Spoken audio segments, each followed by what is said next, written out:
It has been 1 full year since the grand opening of the Michael's Health Club at the Queens Mall. Chastity's bookkeeper reported that the club was making profit, and the first quarter meeting with all her employees showed teamwork at its best. Hello, besties. Welcome back to my channel. I truly appreciate your loyalty, and I encourage you to subscribe if you haven't and comment where in the world you are listening from. Now let's continue with this story. Chastity Michaels sat back against the leather chair behind her oak desk and closed her eyes. She was tired and happy all at once. These past few months had been challenging, but she had done it. She had set out to open a health club, and she'd done it in spades. The people who worked for her were professional and an asset. The only sad thing in this was that her parents weren't alive to see her success. Her dad would have nodded his head in the quiet way he had of approving things, and her mother would have beamed and bragged to all who would listen. Even after all these years, she missed them. Every morning she hurried to work. It was a pleasure. She loved what she did and wanted to share it, and if she made a profit out of it, that was bonus.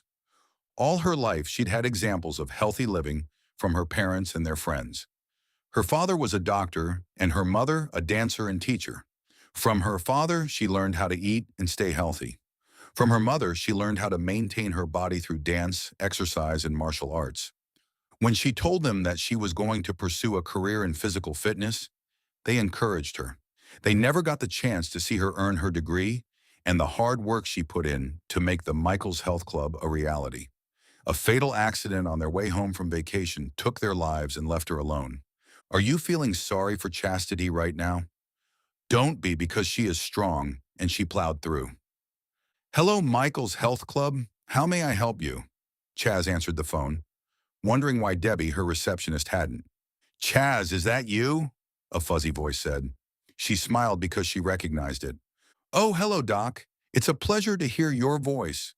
How have you been? There was a deep chuckle on the other end. Hello, dear. I'm doing just fine. I'm calling because I need a favor.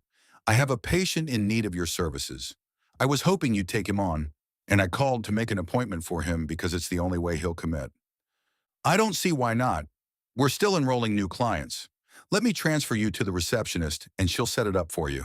Doc, I can't thank you enough for all the clients you've sent my way. That's great. We should get together sometime soon. It's been too long. We should. Let me transfer you now. Chaz pressed a button and hung up. Dr. Kinney had been her family's physician for as long as she could remember. He was the one who stood by her when her parents passed. He'd held her hand and then supported her while she finished her degree. Debbie walked into her office smiling that knowing smile. Well, you might as well know now, she began as she took a seat beside the desk. What should I know now? Dr. Kinney's made an appointment for a potential client, and I think he's matchmaking again. He insisted that you interview him yourself, and I thought you should prepare. Debbie, you are just a little bit too suspicious of him. He's a good guy and he means well. I just thought you'd like to know.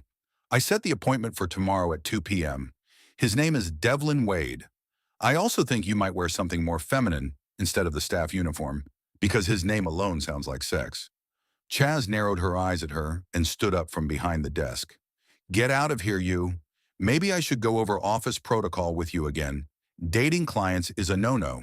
It goes for you when and if you decide to break up with your Sean, and it especially goes for me. Debbie left the office laughing. When Chaz was alone again, she frowned. She wondered if everyone noticed that she wasn't dating.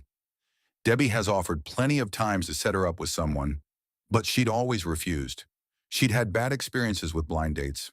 Besides, she felt at this still crucial time in her life, dating would be a distraction. The club was still new and she needed to concentrate on its growth. There was still time for her to settle down, she thought. To get her mind off things, Chaz went out onto the exercise rooms. Everything was in order. The staff helping clients at the machines, the ones behind the counters, all doing their jobs, made her smile. Walking through the rooms settled her enough to go out to lunch. After opting for soup, salad, and a sandwich, she window shopped at the mall. She stopped at the Victoria's Secret window and practically drooled. It was her only weakness. She loved their lingerie. She closed her eyes until the tempting feeling passed and went back to work. The next morning, she drove to work mentally going over the tasks for the day. Debbie had left correspondence for her to catch up on, invoices that needed her attention, and a meeting with their resident nutritionist. She was just about to go out to lunch when Debbie brought Mr. Wade into her office. Mr. Devlin Wade walked in, and Chaz gave him her best smile, but her heart was sinking in her chest. Mr. Wade wasn't the typical client the doctor sent her way. The ones he sent her way were usually in their 50s, overweight with health issues. Mr. Wade was tall, dark, and handsome in a way that made you forget to breathe. He had a head full of perfectly styled hair, and his smile made her dizzy. "Hello, Mr. Wade. I'm Chastity Michaels. Please sit down," she said. He came forward, shook her hand, and sat in the seat in front of her desk. In his hand was the welcome packet Debbie had given him. Behind him, Debbie gave her a thumbs up and left the office. "So, Mr. Wade, Dr. Kinney tells me that our program is just what you are looking for.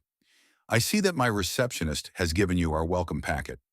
Did you get a chance to look it over? And if you have any questions, I'll be happy to answer them for you." "I don't think I have any questions. Dr. Kinney was very specific about what I need to do and that your facility has all that I'll need to get back to health again." "Okay then, before you sign the contract, tell me what's brought you to this point in your health. What type of business are you in?" "I'm in the textile business. I manufacture cloth." "Wade Industries is very well known in the fashion industry," he told her. "It must be stressful, otherwise the doctor wouldn't have recommended you to me. I promise you that we'll do our best to get you back to optimal health. If there is nothing else, sign the contract and we can get you started," Chaz said. Mr. Wade pulled a pen out of his jacket pocket and found the right page and signed. His voice was velvet, low, and sent her heart beating double in time. But she silently congratulated herself for not making a fool of herself. She had worn the club uniform, and she was proud of her professionalism. They talked about what was expected of him, the schedule he had to adhere to, and then she took him on a tour. She noticed how the women's eyes followed him as they went along. After the tour, she led him back to the front and said goodbye. "What did I tell you?" Debbie said as soon as she entered the office. "Is he a hunk or what?" "Debbie," she said warningly, "I'm just saying. There's no wedding ring marks, and he said that he was single on the application." "He's a client, Deborah," Chastity said, using her full name. "All right, but you've got to admit he's a catch. Good-looking, has his own business, and—" "Debbie, stop. I'm not interested, okay? He's a client, and that's all he'll be. Got it?" "Okay, don't get your undies in an uproar. I was only looking out for you. I worry about you.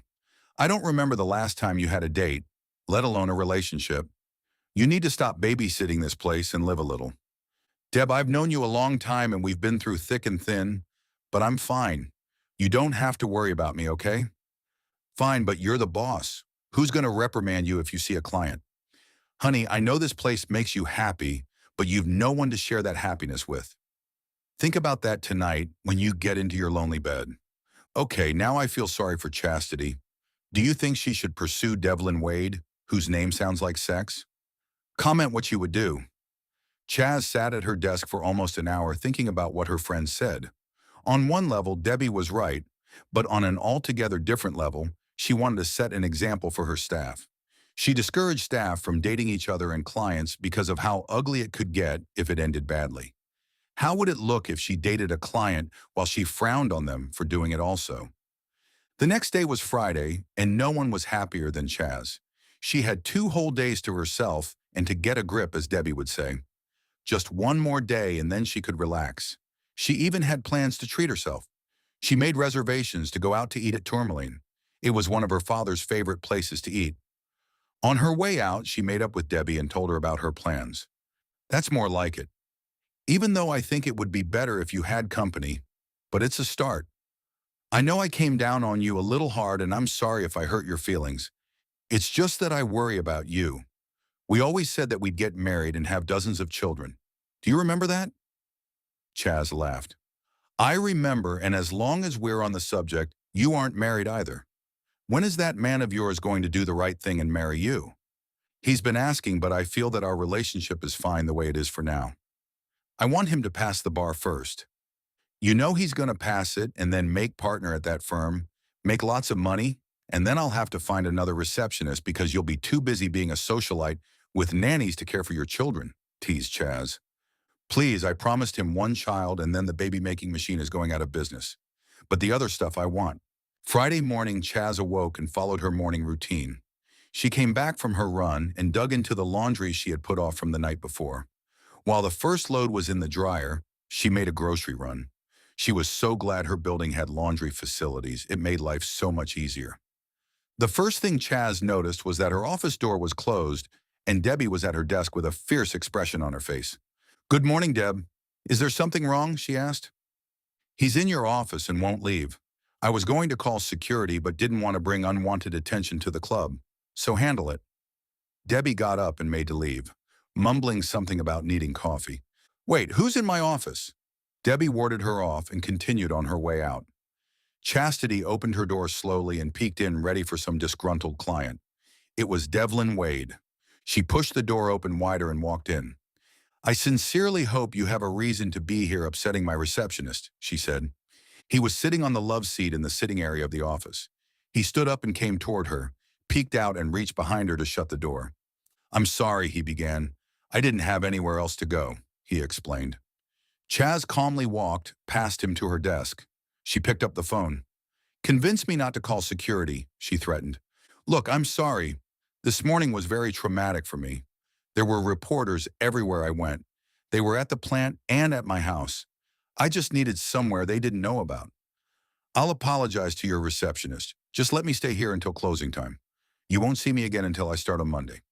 Deciding that he wasn't dangerous, she let the phone slip back onto its cradle. "First, let me tell you something. I don't much care what your problem is, especially if it involves reporters. This is my place of business, and you are trespassing. I don't want your life story. Just explain why you feel this is the only place you could go." Devlin raked a non-too-steady hand through his hair and took a deep breath. "I had a court appearance yesterday after my interview with you, and I didn't come out looking too good. Some pretty influential people and I had a disagreement, and they won. Somehow there were reporters at the courthouse, and they decided to follow me around. This morning was worse. Please, all I ask is to hang out here until closing time. Just until then, and then I'll leave." Chastity stared at him and thought she was going to regret her decision. "All right, but you are to leave the premises at 6 sharp. We have evening hours, and I don't want you here. Now, if you'll excuse me, I have a business to run, and on your way to the lounge, apologize to Debbie." Feeling dismissed, Devlin left the office, closing the door gently behind him. Debbie rushed in soon after with her usual cheerfulness and plopped down on the sofa. "Well, what's going on?" Chaz wasn't in the mood to gossip, but swallowed her retort at the newspaper Debbie held up for her to see, and she was beaming. "I went for coffee and couldn't resist when I saw his face. Can you imagine how devastating it must be to have a woman take you to court for half of everything you own? It was a PALIMONY suit. Her father's a very famous lawyer, and he got her a whopping settlement. Did he tell you what happened?" "I guess he'll be canceling his membership come Monday." Chaz shook her head. She winced right after she said it. It sounded insensitive, but it wasn't her problem. "I don't think so. He would have done it when he came in." "You might be right, though. He was more upset than anything when he showed up here. He apologized and said you told him he could hide in the lounge." "Debbie, I know you think this is all very exciting, but please remember that this is a place of business. Let me know if things get a little noisy out there. If this is in the newspapers, then someone might recognize him and start something. I want this day to end without incident." She gave Debbie her no-nonsense face and shooed her out. The rest of the day was spent arguing with vendors who insisted that she needed more snack machines, and the salesman from Nautilus tried to convince her that she needed to upgrade her exercise equipment, which she hadn't had in use a year yet. By 5:30, she was more than ready to call it a day. However, she didn't want to leave Devlin Wade on the premises. Debbie came in to let her know that he was gone, and Chaz rushed out, making sure her office door was locked. The drive home went smoothly, and she was more than ready for her evening out. She grabbed her mail and entered her apartment. After a long shower, Chastity dressed carefully. She smoothed down the baby pink knit sweater set on her slender form. The color suited her dark coloring, and to complete the look, she put her hair up in a loose top knot that left soft tendrils that floated with movement. She put on a single strand of pearls with matching earrings, slid her feet into black leather pumps, and spritzed on her favorite scent. At the door, she pulled on her off-white wool coat and left the apartment. She smiled to herself as she neared the restaurant. It had been a while since she treated herself, and she was long overdue. After being seated, Chastity looked around her as she waited for her appetizer. 4 tables to her right sat Devlin Wade and a very beautiful and very blonde woman. She suddenly didn't want to be seen, especially dining alone. She kept her gaze straight and hoped he hadn't seen her.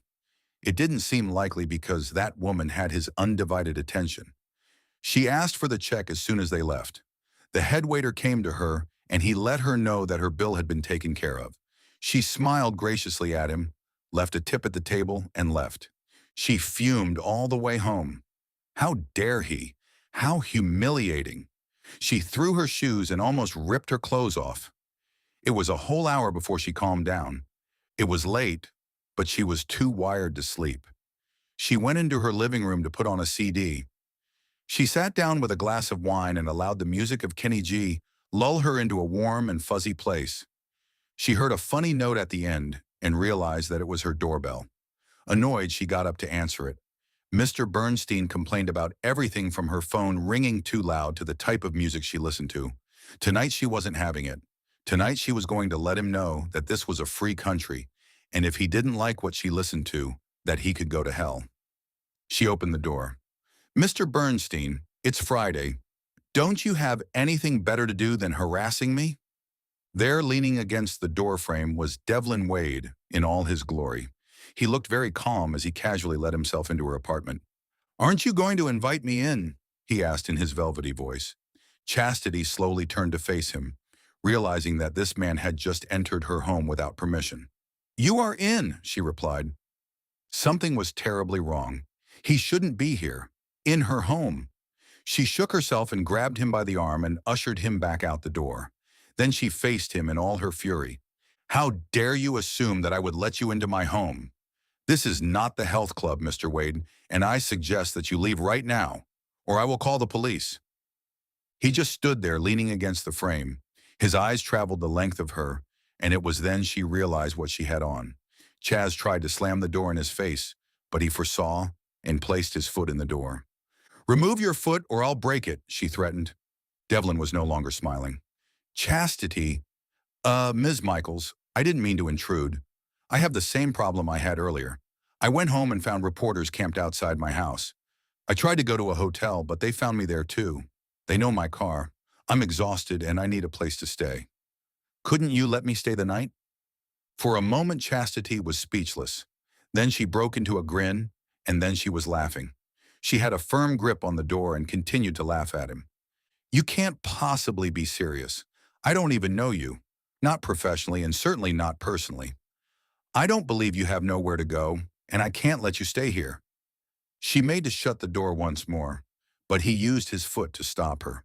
She looked up at him, glaring. I don't make idle threats, Mr. Wade. Move your foot at once, or I will break it.